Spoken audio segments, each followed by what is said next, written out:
సీట్ల సర్దుబాటుపై టీడీపీ అధినేత చంద్రబాబు నాయుడు కీలక వ్యాఖ్యలు చేశారు. కూటమిలో సీట్ల సర్దుబాటు చాలా వరకు పూర్తయిందని పేర్కొన్నారు. ఏకపక్షంగా ఎలాంటి మార్పులు ఉండవని స్పష్టం చేశారు.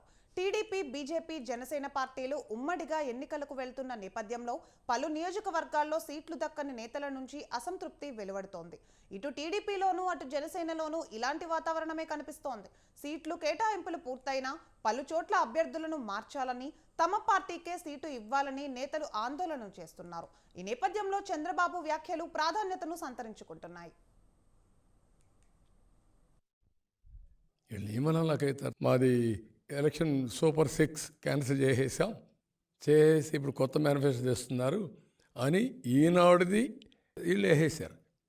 ఇమ్మీడియట్ తాజా వార్త అంటే వీళ్ళు ఎంత ఇదైపోయారు, నేరస్తులు అయిపోయారంటే నాకు అర్థం కావడం లేదు. ఇన్ని జరుగుతున్నాయంటే ఇంకా ప్రజలు మభ్య పెట్టేదని ప్రయత్నం చేస్తున్నారు. ఏదైనా ఒకటి చేస్తే నా పేరుతో ఒకసారి ఒక లెటర్ రాసేసారు. బీజేపీతో పొత్తు తాత్కాలికం, వాళ్ళు పోలవరం ఇవ్వరు, అమరావతి ఇవ్వరు, కాబట్టి ఈ పొత్తు ఉండదు. పురంధేశ్వరి రాజీనామా చేసింది. ఇవి వీళ్ళు వేసే వార్తలు. ఇంకొక వార్త కూడా మా ఇద్దరికి ఎదురు రాశారు. పవన్ కళ్యాణ్ది, నాది, ఇవన్నీ ఒక అలవాటు చేసుకున్నారు. 420s అన్నీ పేటీఎం బ్యాచ్ పెట్టుకున్నారు. ఈ రెండు తప్పుడు పనులు చేస్తున్నారు. రాజకీయాల్లో నాలాంటి వాడు ఇవన్నీ చూస్తున్నా అంటే బాధ, ఆవేదన, ఒకసారి ఆవేశం కూడా వస్తుంది. ఓడిపోతామని భయం ఉంది. ఓడిపోతామంటే మళ్ళా తగులుకోకుండా ఉండడానికి ఏం చేయాలో అన్ని ప్రయత్నాలు చేస్తామంటే కనబడొస్తూ ఉంది. లేకపోతే అవసరం లేదు. దీన్ని బట్టి చూస్తే అన్ని వర్గాల్లో ఇప్పుడు కనపడేదంతా టీజరే చూశారు. రియల్ సినిమా ఇంక రాబోతుంది. డే బై డే మీరే చూడబోతున్నారు. అది వాళ్ళకి అర్థమైపోయింది సీన్ అంతా. ఎంత దినానికి 1400 బస్సులు పెట్టిన సందర్భం ఎక్కడన్నా ఉందే మీకు? ఎవ్రీడే 10 కోట్లు 15 కోట్లు బిర్యానీ, లేకుంటే క్వార్టర్ బాటిల్, లేకుంటే హాఫ్ బాటిల్, లేకపోతే వాళ్ళకందరికీ ఫ్రీ బస్సులు. అంటే ఇంత డబ్బులు విచ్చలవిడిగా ఖర్చు పెడుతున్నావు అంటే ఎక్కడి నుంచి వచ్చింది డబ్బులు? కామన్ మ్యాన్కి అర్థం కదా.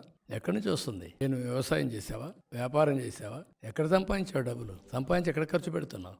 ఈ సిద్ధం అంటూ తిరుగుతూ ఇవన్నీ చేసి నీళ్లు ఇవ్వకుండా మభ్యపెట్టే, ఇంకా పోలీసుల్ని బెదిరించి బ్లాక్మెయిల్ చేసి కొంతమంది టెయింటెడ్ ఆఫీసర్లు పెట్టుకొని వాళ్ళ ద్వారా ప్రెషర్ మౌంటప్ చేస్తున్నారు. I'm very clear. ఏది పనిచేయదు.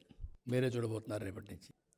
డబ్బులు బంధం నుంచి బయట వస్తారు, వీళ్ళ రౌడీల నుంచి బయట వస్తారు. ప్రజలు ఒకటి అయిన తర్వాత వీళ్ళు పారిపోతారు. గుర్తుపెట్టుకోండి.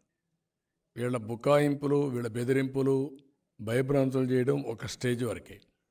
ఒక స్టేజ్ దాటిన తర్వాత ఈరోజు మీరు ఎన్నికలు వచ్చిన తర్వాత మీరు చూస్తున్నారు, సెక్షన్ బై సెక్షన్ ముందుకు వస్తున్నారు. నేను ఇంకోటి కూడా అప్పీల్ చేస్తున్నా. చాలామంది ముందుకు వస్తున్నారు, ఇప్పటికే వచ్చారు. ప్రతి ఒక్కరూ రావాల్సిన అవసరం ఉంది.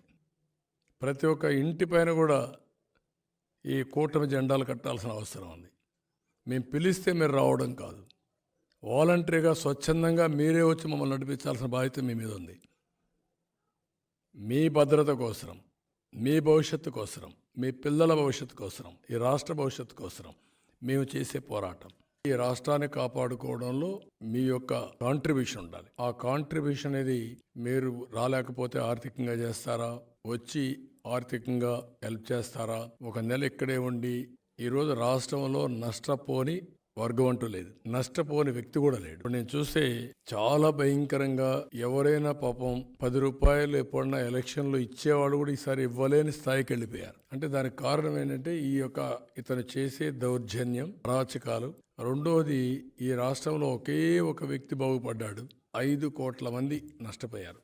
5 కోట్లలో ఇతను ఒక్కడే తప్ప ఎవ్వరికి లాభం రాలేదు. జెన్యున్గా న్యాయపరంగా జరిగే ఇష్యూస్ కూడా జరగలేదు. అది వ్యాపారం కావచ్చు, కాలేజీలు కావచ్చు, లేకపోతే చిన్న చిన్న షాపులు కావచ్చు, అగ్రికల్చర్ కావచ్చు, అన్ఎంప్లాయీస్ కావచ్చు, అందరూ నష్టపోయారు. ఆ పరిస్థితిలో ఈ రాష్ట్రం ఉంది. ఏదేమైనా ఎవ్వరు కూడా నమ్మకాన్ని మళ్ళీ మనం రీకూప్ అవుతాం, ఇది బాధ్యత. రైట్ డైరెక్షన్లో దేశం అంతా ముందుకు పోతా ఉంటే పాజిటివ్గా, అగ్రెసివ్గా దేశాన్ని ముందు తీసుకుపోయే సమయంలో మన రాష్ట్రం రివర్స్ గేర్లో రివర్స్ తీసుకుపోయే పరిస్థితికి వచ్చారు.